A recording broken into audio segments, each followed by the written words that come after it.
पंतप्रधान नरेंद्र मोदी यांच्या हस्ते नवी दिल्लीत 35,440 कोटी रुपयांच्या पीएम धनधान्य योजना आणि डाळींच्या उत्पादनात स्वयंपूर्णता अभियानाचा शुभारंभ।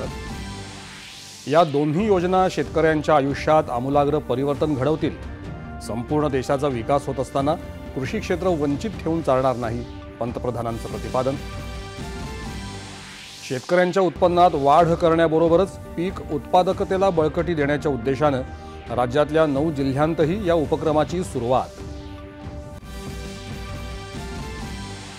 कृत्रिम बुद्धिमत्तेच्या मदतीने कृषी क्षेत्रात आमूलाग्र परिवर्तन शक्य, मुख्यमंत्री देवेंद्र फडणवीस यांचं प्रतिपादन।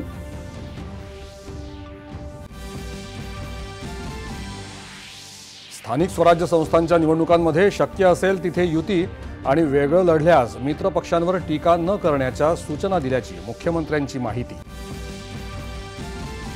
राज्य सरकारने शेतकऱ्यांना अपुरं पॅकेज दिल्याचा उद्धव बाळासाहेब ठाकरे यांचा आरोप। पॅकेजच्या अंमलबजावणीवर देखरेख ठेवण्याचं कार्यकर्त्यांना आवाहन।